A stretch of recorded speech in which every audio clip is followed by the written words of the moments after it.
On the docket tonight, a case out of New Jersey involving a huge mansion that was caught on fire. And then when responders got there, they found out there was a family that had been murdered. And then when the investigation continued, they ended up arresting the man's brother, who was found murdered inside the home with his wife and family. It's a horrific case. Let's take a listen and get you up to speed on New Jersey versus Paul Caneiro. We allege that the defendant repeatedly shot and killed his brother while he was outside of the side of his home, and then moved to murder the rest of the family inside the home. There are 4 fatalities that were found to be at the home. It's 2 adults and 2 children. An adult male located outside in the front yard. 3 bodies, a woman and 2 children found dead and burned inside the home. The male victim outside, dead of a gunshot wound. Not self-inflicted, according to sources quoted in published reports. With a lot of questions that Monmouth County Prosecutor Chris Gramiccioni said investigators are working hard to answer. We have no reason to believe that the community is in any danger at this point in time. 4 dead at the home of 50-year-old tech CEO Keith Caneiro during a fire at the family's estate. But adding to the mystery, hours earlier, another fire at Keith Caneiro's brother's home in Ocean. Paul Caneiro, co-owning the tech company and another business with brother Keith. We allege that Jennifer was shot and stabbed, and the 2 Caneiro children were repeatedly stabbed by knife. Prosecutors say then Paul Caneiro set fire to the basement of his brother Keith's Colts Neck mansion to try and conceal his crimes. Caneiro was already being held by authorities, accused of lighting his own home on fire the same day last week with his wife and daughter inside. Prosecutors now believe the second fire was part of a cover-up. That fire was effectively a ruse designed to make it appear as if the overall Caneiro family was somehow targeted. A financial crimes investigation is also open as well, as prosecutors are pursuing the theory that all of this stemmed from the brothers' joint tech and pest control business ventures in Asbury Park. This one is the most brutal case that I've seen in my experience here. And I know that the entire team of investigators and people involved in working on this case, the fire officials, that they've struggled with this too. All right, we've heard from the prosecutor outlining their theory of the case and what was going on here. You have 2 brothers who are in business together and there's some sort of falling out. And then the other brother takes out his brother and his family, lights the mansion on fire, and then lights his own house on fire to make it look like someone's out to get the brothers. Wow. And I wonder if the defense is going to go with that at trial.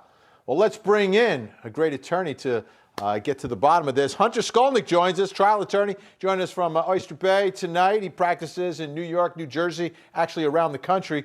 Hunter, I'm from New Jersey, okay? I grew up there. My name is Vinny, right? Okay? So I see a case like this.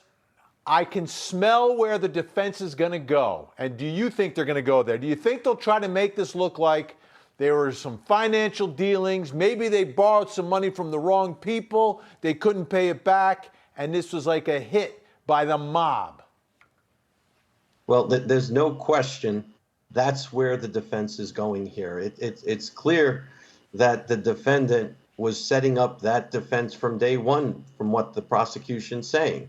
The fact that he goes back to his house and lights a fire in his house, it's classic.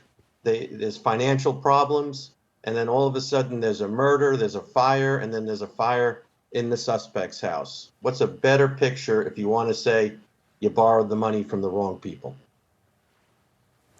You know, Hunter, I think New Jersey jurors are going to be a little skeptical, but I think they understand things like this, borrowing money from the wrong people. But I think, how do you sell that? How do you think the attorneys are going to sell that? I mean, you've got to provide some level of proof. It can't just be Paul Caneiro, the accused murderer who's accused of slaughtering his brother's family, testifying, right? You're going to need to back that up with something, aren't you? Well, of course, you can't just go on the defendant's word. And I doubt he's going to take the witness stand in this case because there's a lot the prosecutor is saying they have to establish his connection to these crimes. But they also are looking at a financial side to this case. And as has been reported, the government has already turned over 1,000 financial documents, and usually the documents you have to turn over are ones that are what's known as exculpatory, meaning could help the defense.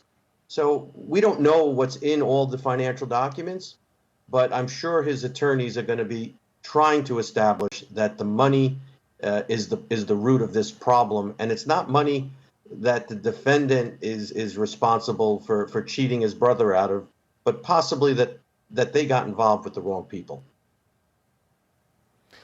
How do you think the jury looks at the two, and I'm being completely honest here, the two homes? I mean, the victim and his family live in this sprawling Colts Neck home, and Paul Caneiro, it's a nice house, but it's not this house. To me, that really plays into the prosecution's hand, that, hey, one brother doing a little better than the other, maybe a little bit smarter. You know what I mean? Well, there's no question. As soon as you see the pictures of the house on fire, where the murders occurred, this is a sprawling mansion, Colts Neck, safe community that everyone aspires to. And then you have the brother, the brother who's now being charged with the crime, living in not so nice surroundings, even though his home is beautiful by anyone's account. Obviously, there's a very good argument that there is some questions about whether the one brother was looking at his other brother to say, why aren't I in the same position? And there's allegations that money was missing in the business.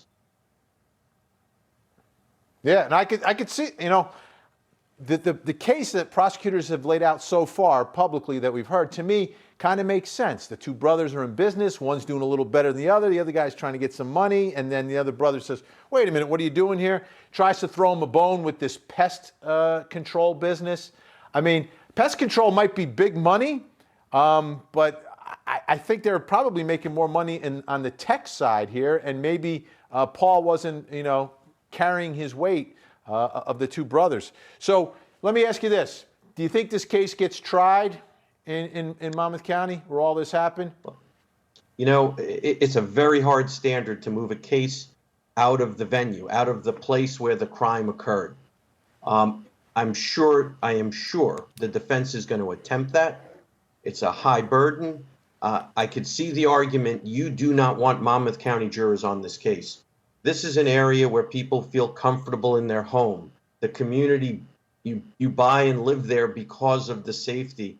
This goes to the core of what these jurors expect in their community. A crime of this magnitude, there's no one, I think the argument is there's no one that's going to give him a fair shake, whether he deserves one or not. Hunter Skolnick, great to have you on the program. Thanks so much. Thank you. Thank you for having me. All right, folks. Absolutely. We're tracking this one, folks. It's on the CourtTV docket. Next date for court, they were supposed to be in court today. Didn't happen. Pushed to October 8th. No trial date set yet, but when it is set, of course, you'll hear about it right here on CourtTV.